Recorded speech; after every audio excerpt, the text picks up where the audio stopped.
Ligate preso.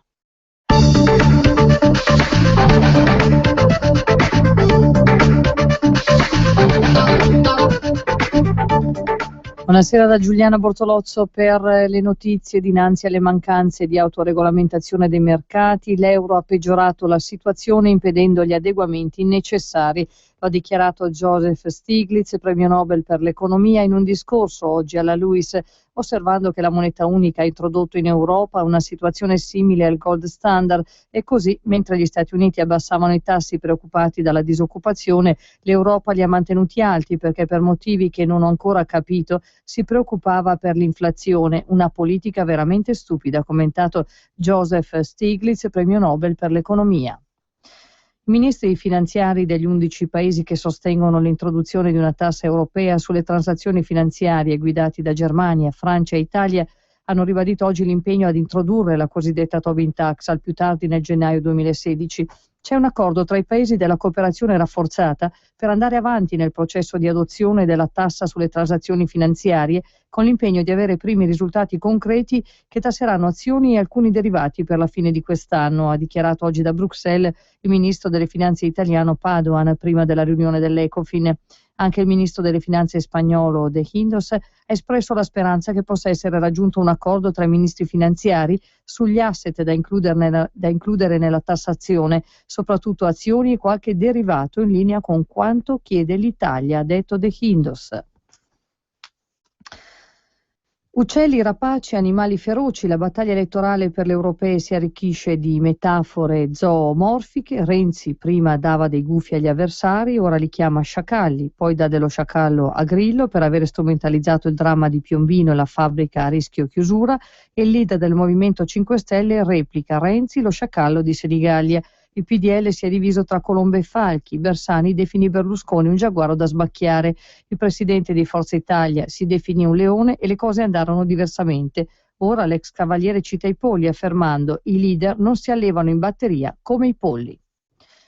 Via libera dell'Aula della Camera alle mozioni sul contrasto della pedofilia, con particolare riferimento all'adescamento e all'abuso sessuale commessi tramite internet.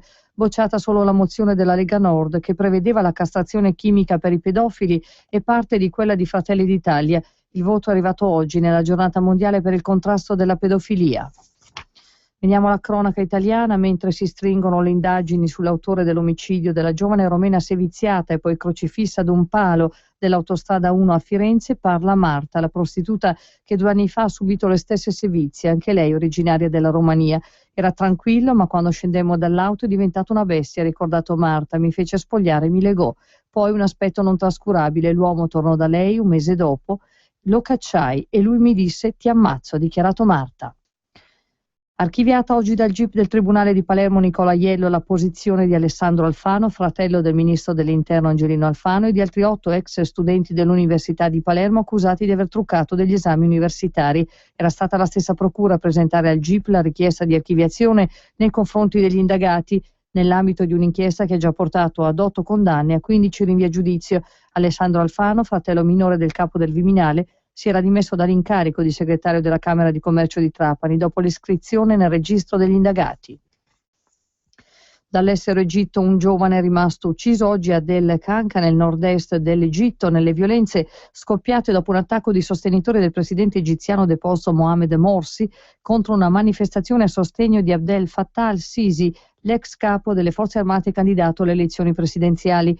Un altro ragazzo, secondo quanto riferiscono i media locali, è rimasto ferito nelle violenze.